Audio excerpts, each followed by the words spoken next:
Hi, നമസ്കാരം കൂട്ടുകാരെ. താളന്തവരയിലെ പുതിയ എപ്പിസോഡിലേക്ക് ഏവർക്കും സ്വാഗതം. ഇന്ന് ഞാനൊരു അവിയലാണ് ഉണ്ടാക്കാൻ പോകുന്നത്. അവിയലിന് ഒരുപാട് സാധനങ്ങൾ മുറിക്കാനില്ലേ, അപ്പോൾ അതെല്ലാം ഒന്ന് മുറിച്ചെടുത്ത് കഴിഞ്ഞിട്ട് നമുക്ക് കാണാം കേട്ടോ.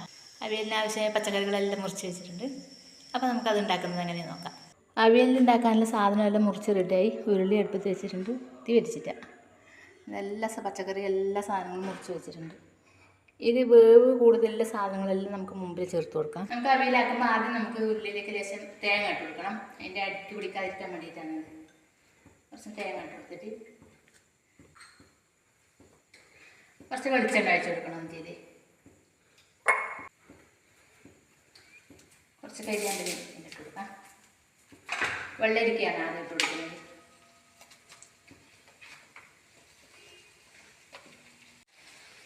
വെള്ളരിയുടെ മുകളിൽ ചേനയാണ്. ചേനയുടെ മുകളിൽ കായ ഇട്ട് കൊടുക്കാം.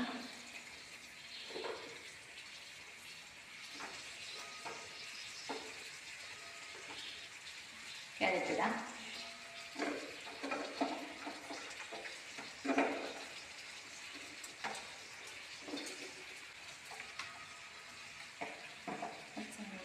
ഇങ്ങനെ ഓരോ സാധനങ്ങളും നമുക്ക് ഇതിൻ്റെ മുകളിലിട്ട് കൊടുക്കാം. വേവ് അനുസരിച്ചിട്ട് വേവ് കുറവില്ല സാധനം മുകളിലിട്ട് കൊടുത്താൽ മതി.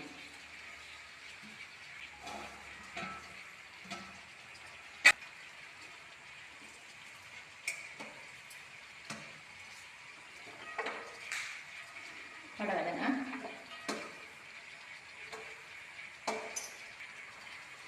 നരമ്പൻ,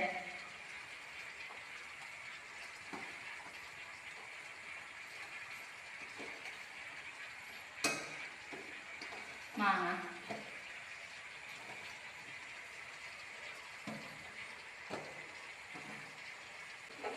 ഇത് മുരിങ്ങാക്കോല്, ഇത് വൈതന, മഞ്ഞപ്പൊടി ഇട്ട് കൊടുക്കാം. നമുക്ക് ഒരു സ്പൂൺ നിറച്ചു.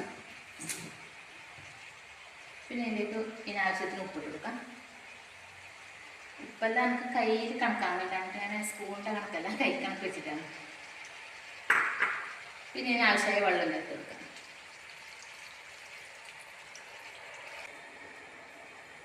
ഇതിൻ്റെ മുകളിൽ കുറച്ച് കരിയാനില്ല, നമുക്ക് ഇങ്ങനെ വെച്ച് കൊടുക്കാം. അടച്ച് വെച്ച് നമുക്ക് വേവിക്കാം. നന്നായിട്ട് ഇതിന് ഒന്ന് ഇളക്കി കൊടുക്കാം. അവിയലിൻ്റെ കഷ്ണം വെന്ത് കിട്ടുമ്പോഴേക്കും നമുക്കിതൊന്ന് അരച്ചെടുക്കാം. ഒരു തേങ്ങ പൊടിച്ചിട്ട് അത് ചിരകിയിൽ നിന്ന് ലേശം നേരത്തെ ഉരുളിയുടെ അടിയിലിട്ട് കൊടുത്തേ. ബാക്കിയുള്ള തേങ്ങയാണിത്.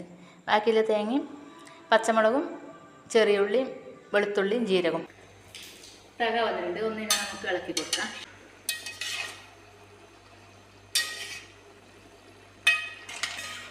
ഇത് നന്നായി വെന്തിട്ടുണ്ട്. ഇനി നമുക്ക് ഇതിലേക്ക് തേങ്ങ അരച്ച് ചേർത്ത് കൊടുക്കാം.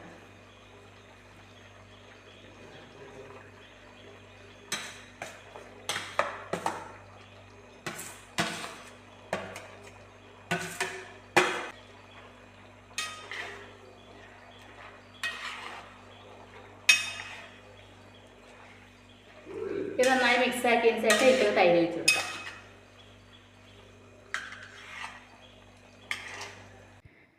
അവിയൽ കഷ്ണത്തിലേക്ക് തേങ്ങാക്കൂട്ടെല്ലാം ചേർത്ത് നമ്മൾ അതിനൊരു സെറ്റാകാൻ വെച്ചിട്ടുണ്ടായിന്. അത് നമുക്ക് നോക്കാം. നന്നായി സെറ്റായിട്ടുണ്ട്. അങ്ങനെ ഇളക്കി ഉടച്ചെടുക്കണ്ട, അതിനൊന്ന് സെറ്റായിട്ട് നമുക്ക് കാണുന്നുണ്ടല്ലോ. അതിലേക്ക് നമുക്ക് ഒരു കപ്പ് തൈര് എടുത്തിട്ട് നന്നായി കട്ടായിൽ ഉടച്ച് തൈരാണ്. ആ തൈരെല്ലാം ചേർക്കണമെന്നില്ല. മാങ്ങ ഇട്ടുകൊണ്ട് നല്ല പുളിയുണ്ട്. നമുക്ക് ഇളക്കുമ്പോൾ തന്നെ പുളി മണം നമുക്ക് വരുന്നുണ്ടായില്ല, മാങ്ങയുടെ പുളി.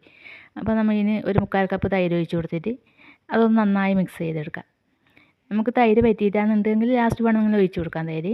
ഇപ്പോൾ 3/4 കപ്പ് ഒഴിച്ച് കൊടുത്തിട്ട് നന്നായി അത് ഇളക്കുമ്പോൾ നമ്മൾ ശ്രദ്ധിക്കാനുണ്ട്. കാര്യം അതിൻ്റെ കഷ്ണങ്ങളൊന്നും ഉടഞ്ഞു പോകാത്ത രീതിയിൽ ഇളക്കിയെടുക്കണം.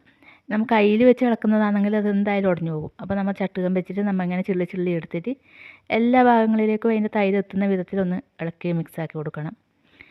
എല്ലാ ഭാഗങ്ങളിലും അതിൻ്റെ തൈരെത്തി നല്ല മിക്സായി എന്ന് കാണുന്ന സമയത്ത് അവിടെ വെച്ചിട്ട് നമുക്ക് അതിലേക്ക് കുറച്ച് കറിവേപ്പില ഇട്ട് കൊടുക്കാം. പിന്നെ ഈ അവിയലിന് കറിവേപ്പില എന്ന് പറയുന്നുണ്ടല്ലോ, ഒരുപാട് ഇട്ടാലും അത് നല്ല ടേസ്റ്റ് ഉണ്ടാകും. ഓരോ സമയത്തിലും നമ്മൾ കറിവേപ്പില ഇട്ട് കൊടുത്തു കഴിഞ്ഞാലും അത് നല്ലൊരു ടേസ്റ്റാണ് അവിയലിന്. അപ്പോൾ അതുകൊണ്ട് ഞാൻ ഈ അവിയൽ ഉണ്ടാക്കുമ്പോൾ ഓരോ പ്രാവശ്യം എടുക്കുന്ന സമയത്തും അതിൽ കറിവേപ്പില ഇട്ട് കൊടുക്കാൻ ശ്രമിക്കാറുണ്ട്. നിങ്ങൾ കറിവേപ്പില നിങ്ങളെ ഇഷ്ടത്തിനിടാം. അങ്ങനെ വേണമെന്നില്ല എന്നുണ്ടെങ്കിൽ ഒരു വട്ടം ഇട്ട് കഴിഞ്ഞാലും മതി. എന്നിട്ട് അതൊന്ന് അടച്ച് വെക്കാം. അടച്ച് വെച്ചിട്ട് ഒരു 5 മിനിറ്റ് സമയം നമ്മൾ സിമ്മിൽ വെച്ചിട്ട് അത് ഒന്നും കൂടി സെറ്റാക്കി എടുക്കാം. നമുക്ക് ഇതിലേക്ക് ഒരു 3 സ്പൂൺ എണ്ണ ഒഴിച്ച് കൊടുക്കാം. നേരത്തെ എണ്ണ ഒഴിച്ചത് കൊണ്ട് ഇപ്പോൾ കുറച്ച് മതി.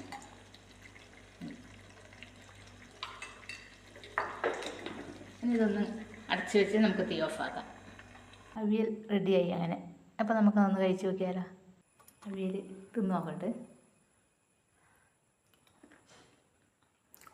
നല്ല പുളി പറ്റിയിട്ടുണ്ട്.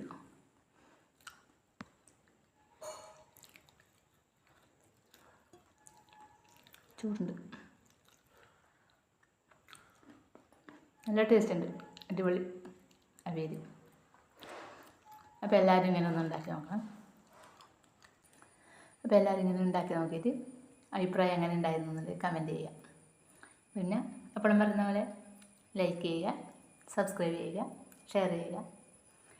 അപ്പോൾ അടുത്തൊരു വീഡിയോയിൽ കാണും വരെ ഗുഡ് ബൈ.